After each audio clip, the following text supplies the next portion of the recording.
అన్నీ కలిపి 25-30 నిమిషాల్లో ముగించే ప్రయత్నం చేస్తాం. రస్కిన్ బాండ్ 1934లో కసౌలి అన్న ప్రదేశంలో ఉంటాడు. తల్లి అప్పటికి ఇంకా 20 ఏళ్ళు నిండని ఒక ఎక్స్ట్రా వర్డ్. తండ్రి అప్పటికే 30 ఏళ్ళు దాటిన ఒక ఇంట్రోవర్ట్. ఏదో సందర్భంలో వాళ్ళు కలుసుకోవటం, ఆకర్షణని ప్రేమ అనుకోవటం, పెళ్ళైన తర్వాత పిల్లాడు పుట్టిన తర్వాత అది వసతి సంసారానికి అర్థం కావటం, రస్కిన్ బాండ్ 5 ఏళ్ల వయసులోనే విడిపోవటం జరిగింది. తండ్రి దగ్గర మరో 5 ఏళ్ళు పెరిగాడు సంరక్షణలో. హఠాత్తుగా తండ్రి కూడా రస్కిన్ బాండ్ 10 ఏళ్ల వయసులో పోయాడు. పోయినప్పుడు చాలా అభద్రతకు గురయ్యాడు. నేను అనాథం అయిపోతానా, అమ్మేమో పెళ్లి చేసుకుంది, నేనేమో 10 ఏళ్ల చిన్నాడిని, ఎలా బ్రతకగలను అనుకున్నాడు.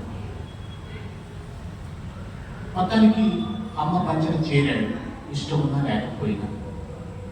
ముస్కోలి సినిమాల్లో చదువుకున్నాడు, మెట్రిక్ వరకు చదువుకున్నాడు, బాగానే చదివాడు. కానీ నేను ఉద్యోగాలు చేయను, రచనల ద్వారానే బ్రతుకుతాను అన్న ఒక నిర్ణయం తన 17 ఏటే తీసుకున్నాడు. ఆ నిర్ణయం కోసం 17 ఏట నుంచి 92 ఏట వరకు కూడా కృషి చేస్తూనే ఉన్నాడు. తనకి 29-35 ఏళ్ల వయసులో అమ్మ కూడా వెళ్ళిపోయింది. మధ్యలో ఇందాక చెప్పుకున్నట్టు లండన్ వెళ్ళి 4 ఏళ్ళు ముందు వచ్చాడు. వచ్చిన తర్వాత నెహ్రూ ప్రాంతంలో కొంతకాలం స్నేహితులు, ఆ తర్వాత ఢిల్లీలో కొంతకాలం ఉద్యోగాలు. కే అన్న సహాయ సంస్థలో 50లో ఉద్యోగం చేస్తూనే మంచి ఉద్యోగం, మంచి సంపాదన ఉన్నా కూడా తన ప్రాథమిక అవసరం అక్షరాల మీద బ్రతకటం అన్న అవసరాన్ని దృష్టిలో పెట్టుకుని ఇంపల్సివ్గా 63లో, అంటే తనకి 29 ఏళ్ల వయసులో ముసోలిలో ఒక పాత కాటేజ్లో స్థిరపడిపోయాడు. 63 నుంచి 2026 వరకు కూడా ముసోలి అతని స్థావరం. 17 ఏళ్ల వయసులో the room on the roof అన్న నవలకు మంచి ఆదరణ. అప్పటికీ ఇప్పటికీ కూడా రస్కిన్ బాండ్ అనగానే గుర్తొచ్చే మొదటి 3-4 పుస్తకాల్లో అది కూడా. కథలు రాశాడు, కవిత్వం రాశాడు, వ్యాసాలు రాశాడు, జ్ఞాపకాలు రాశాడు, ప్రకృతి గురించి రాశాడు. ఆయన విషయం లేదు, పెళ్లి కాలేదు, దాని వివరాలు చెప్పుకున్నాం. కానీ పెళ్లి కాని తాత కూడా అడిగాడు. ఇది స్థూలంగా అతని జీవితం. ఈ అనువాదం దగ్గరికి వస్తే నిజానికి నాకు రస్కిన్ బాండ్ 1971 నుంచి తెలుసు. కాలేజీలో ఉన్నప్పుడు the room on the roof చదివాను, బాగుంది అనుకున్నాము. తర్వాత అప్పట్లో ఇలిస్ట్రేటెడ్ రివ్యూలో అతని రచనలు తరచూ వస్తూ ఉండేవి. చదివేవాడికి కానీ ఒక రకమైన తేలిక భావం ఉండేది. జీవితం గురించి మాట్లాడతాడు, జీవితం లోతులు అంటాడు, రచనలో ఎక్కడ లోతు ఉండదు, ఒక దృక్కోణం కూడా మనకు కనిపించదు, ఎటు గాలి తీస్తేనే రాస్తూ ఉంటాడు. అప్పటికే నేను స్థిరపడిపోయాను. మనిషికి ఒక సాహిత్యానికి ఒక ప్రయోజనం ఉండాలి, సాహితీ విలువలు ఉండాలి, సామాజిక ప్రయోజనం ఉండాలి. ఇది లేని, సామాజిక దృక్పథం లేని రచయిత పెద్దగా పనికిరాదు. ఇలాంటి పిడివాదాలు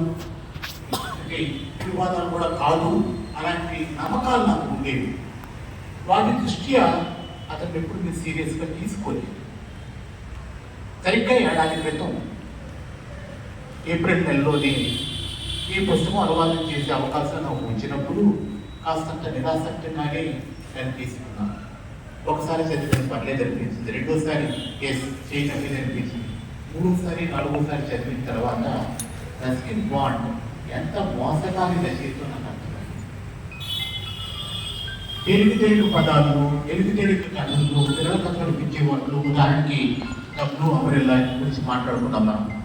ఎలాంటి జీవితం అతను చిత్రించగలడు, ఎంత లోతుకు వెళ్ళగలడు అన్నది అతని ఆత్మకథను క్షుణ్ణంగా చదివినప్పుడు, అనువాదం కోసం చదివినప్పుడు నాకు అర్థమైంది.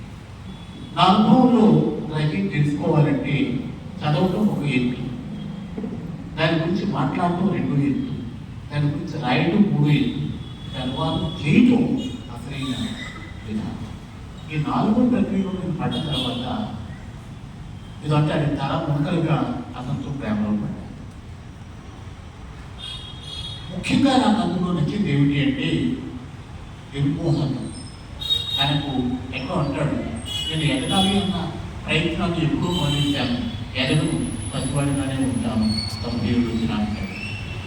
ఇందాకే చెప్పినట్టు నాకు సాహిత్య అకాడమీ వచ్చింది, పద్మభూషణ్ వచ్చింది, విభీషణ్ వచ్చింది, అది ఆత్మకథలు ఎక్కడ కనిపించాను.